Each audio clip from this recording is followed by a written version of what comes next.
The end of World War II left Europe in ruins, but beneath the shattered surface lay a strange calm. While the world sought to rebuild, certain remnants of the war posed practical and ideological challenges that would shape the post-war landscape for decades to come. Among these remnants were the massive U-boat pens constructed by Nazi Germany along its coastlines, particularly in occupied France, which had served as the backbone of Germany's submarine warfare effort. These colossal concrete structures, designed to withstand aerial bombardment and provide safe haven to the Kriegsmarine's U-boats, now stood empty and vulnerable. The U-boat pens, with their thick, reinforced walls, had been meant to survive the war. But what remained after the war was a question of more than just survival. It was about their future purpose in a world that had changed beyond recognition. In the immediate aftermath of the war, the Allies faced enormous logistical and economic challenges. The conflict had drained resources from all sides, and the victorious nations, particularly the United States, the United Kingdom, and France, were left with the task of managing the vast infrastructure left behind by Nazi Germany. This included not only the military machinery of war but also a multitude of industrial facilities, bunkers, and fortifications, which had been built with staggering scale and ambition. The U-boat pens, now symbols of Nazi power and technological prowess, represented both a significant asset and an unwanted burden. They were reminders of a regime now toppled, but their sheer size and resilience made them difficult to ignore. The most famous U-boat pens were located in the French ports of Brest, Lorient, Saint-Nazaire, and La Rochelle, among others. These fortified structures had been designed not just as storage and maintenance facilities for Germany's fleet of U-boats, but as symbols of German naval supremacy. The U-boat pens were monumental in scale, with reinforced concrete walls as thick as 3 meters, designed to withstand the relentless Allied bombing campaigns. They were built deep into the earth, with access tunnels that allowed U-boats to enter and leave the pens without exposure to the open sea. The pens were often surrounded by additional fortifications, such as anti-aircraft batteries and minefields, creating an almost impenetrable defense system. By the time the war ended in 1945, the pens were no longer needed for their original purpose. The German Navy had been decimated, and the U-boat fleet had either been destroyed, captured, or scuttled. The Allies now controlled the seas, and the need for such extensive submarine facilities had evaporated. The German defeat, however, did not instantly render these structures obsolete. Instead, they represented an unsettling paradox: large, highly durable fortifications built for war in a time of peace. Their survival posed questions for the future of post-war Europe. Should they be destroyed, repurposed, or left to decay? The practicalities of each option were daunting. One immediate issue was the enormous cost involved in any action taken with regard to the U-boat pens. In 1945, Europe was financially exhausted. The economies of both the Axis and Allied powers had been stretched to their limits during the war, and reconstruction efforts required careful prioritization of resources. The pens were scattered across large areas of coastline, often in regions already devastated by Allied bombing. To demolish them would require heavy machinery and immense labor forces, both in short supply. Moreover, the sheer size of these structures, some of which were larger than entire city blocks, made it difficult to consider demolition as an immediate or cost-effective solution. In some cases, the sheer scale of the pens made them impossible to ignore, and immediate demolition seemed unfeasible. Brest, for example, had one of the most formidable U-boat pens, measuring over 200 meters in length, with 5 separate compartments capable of housing up to 20 U-boats at once. After the war, the port city became a key base for the French Navy, and the U-boat pens were seen as valuable infrastructure for potential future military use. They were not abandoned but repurposed for other naval functions. However, the cost of conversion was steep, and the pen's wartime design, intended for a specific kind of warfare, was not ideal for the needs of a peacetime navy. Nevertheless, the French Navy's efforts to make use of these structures highlighted the tension between economic reality and military necessity. In other locations, the situation was even more complicated. Lorient and Saint-Nazaire, both important ports for the German Kriegsmarine, faced similar dilemmas. The U-boat pens in these cities had been hit hard by Allied bombing, yet they remained standing, albeit severely damaged. In Lorient, much of the city was reduced to rubble, but the U-boat pens had survived, although they were far from pristine. The French, now in control of the region, faced a choice: attempt to repair and adapt the pens for use in the post-war era, or let them stand as mute monuments to the war that had just ended. The repurposing of such massive, reinforced structures would require significant investment in both labor and materials. At a time when France was grappling with post-war recovery, many saw these monumental structures as symbols of the past rather than the future. The decision to repurpose, rather than demolish, the pens was not merely a matter of economic practicality. There was a larger, more ideological component to the question. The U-boat pens represented a powerful reminder of the Nazi regime and its war machine. Some in the post-war period saw these structures as relics of a darker time that had no place in the new Europe they were trying to rebuild. Yet, at the same time, these structures were symbols of a formidable engineering achievement, a product of the German state's commitment to military power and its ability to sustain a war on multiple fronts. For some, there was a certain appeal to maintaining them, as a reminder of the sheer scale of the conflict and the need to remain vigilant in the face of potential future threats. For others, the idea of maintaining such symbols of Nazi Germany's military might was anathema.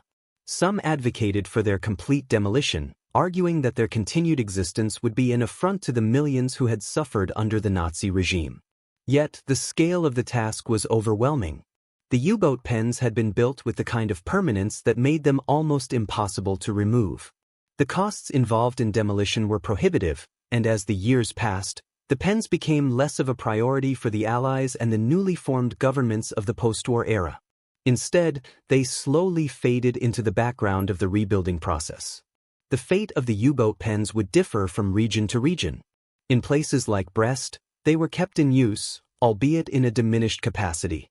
The French Navy, still rebuilding its own forces, found it easier to adapt the pens to its own needs, although it could never fully utilize them as originally intended. In other places, the pens were left to decay, abandoned by the powers that had once given them purpose. By the late 1940s and early 1950s, many of the pens in France had become little more than ghostly reminders of the war. Though their concrete walls still stood, their original purpose had long since faded. As the 1950s progressed, economic pressures continued to mount in Europe. The need for large-scale military facilities began to diminish, and the Cold War ushered in a new set of priorities for the nations of Western Europe. Some pens were repurposed for civilian use, serving as storage or warehouses. Others simply fell into disrepair, the symbols of a past long gone. The pens that had once stood as fortresses of war were left to erode, becoming part of the natural landscape. The U-boat pens were now an unwanted reminder of the war, decaying in silence as the world moved forward. The question remained, however, should these structures be preserved for historical significance, or was their abandonment a necessary part of moving past the war? The U-boat pens, much like the war they represented, would not easily fade into the past. But their fate in the end was one of gradual erosion, a quiet loss that spoke volumes about the difficulties of reconciling the past with the demands of the present. In the decades that followed the war, the U-boat pens began a quiet, inevitable decline. What had once been massive symbols of military power, designed to house and protect the Kriegsmarine's formidable fleet of U-boats, were now relics of a bygone era. Yet, their future was not sealed in immediate ruin. Instead, it unfolded slowly, over time, shaped by a complex interplay of geopolitics, economic pressures, and shifting priorities. While these structures would not be reduced to rubble as some had envisioned immediately after the war, their repurposing and eventual decay told a quiet story of Europe's transition from war to peace. One of the first significant changes after the war was the shifting priorities of the Allied powers, who had originally envisioned a swift and total destruction of all things Nazi. However, the realities of a war-torn Europe led to a reassessment of how resources should be allocated in the immediate post-war years. The Allies, primarily the United States, the United Kingdom, and France, found themselves in a race against time to rebuild their economies and secure their borders from emerging threats. For France, which had been particularly devastated during the war, the massive U-boat pens became an uncomfortably prominent part of this rebuilding process. The French Navy, faced with the pressures of reconstruction, found itself in a position where the U-boat pens could serve a practical purpose. Rather than demolishing these massive structures, which would have drained already scarce resources, the decision was made to repurpose them for future naval use. Brest, for example, had been one of the largest U-boat pen sites and was one of the first locations where the pens were adapted to meet the needs of the French Navy. The Germans had constructed the pens with formidable durability, and this fact was not lost on the French. The structures, though designed for U-boats, were well suited for accommodating other naval vessels. The French Navy, however, did not fully utilize these pens to their original potential. They were adapted but not expanded for peacetime operations. The scale of the operation was still daunting. For example, Brest's U-boat pens, which had been built to house 20 submarines, would never again see the same number of military vessels housed within them. This gradual repurposing continued through the late 1940s and into the 1950s. Despite the ongoing demands of reconstruction, the French found it difficult to make full use of the pens due to the high costs involved in modernizing them for the needs of post-war naval strategies. The development of air power as well as the advent of nuclear weapons meant that submarines, while still important, were no longer the central focus of European military strategy. The once immense threat posed by Nazi U-boats was no longer a pressing concern for the newly formed NATO alliance, and as a result, the U-boat pens slowly lost their relevance in the post-war military infrastructure. However, the story of the U-boat pens did not end with their slow repurposing. As Europe entered the Cold War, a new wave of geopolitical tensions and military priorities began to emerge. The strategic importance of the U-boat pens shifted once again. As the United States and the Soviet Union began their arms race, both sides sought to establish spheres of influence in Europe. In this context, the U-boat pens, particularly those in France, began to attract attention once again. Some pens, such as those in Lorient and Saint-Nazaire, were less fortunate than those in Brest. In Lorient, the U-boat pens had been heavily damaged during the war, and much of the surrounding city had been destroyed. The rebuilding process in Lorient was slow, and the pens stood as silent monuments to a past that many were eager to forget. By the 1950s, some of the pens were simply abandoned, left to decay as the new political realities of the Cold War took shape. The idea of preserving these structures as historical landmarks had not yet taken hold, and the economic pressures of the post-war period meant that most efforts focused on rebuilding infrastructure that could serve more immediate needs. For many, the U-boat pens were a constant reminder of Nazi Germany's war machine, and as time passed, their existence became more and more anachronistic. The fact that these monumental structures were built to house and protect U-boats, symbols of a now-defeated regime, was a hard fact to reconcile with the new, emerging European order. The economic strain caused by the Cold War arms race, combined with the need for modernization in both civilian and military infrastructure, meant that these pens were often left in the background of Europe's economic revival. Their continued existence, while seemingly logical from a cost perspective, symbolized the uneasy tension between the legacy of war and the desire to build a new, peaceful future. By the 1960s, many of the U-boat pens in France were left to deteriorate, with little to no funding allocated for their preservation. The concrete, which had once been designed to withstand the most intense bombardments, began to crack and crumble under the pressure of time and neglect. The French government, which had initially seen these pens as a potential asset, was now more focused on the demands of modernization.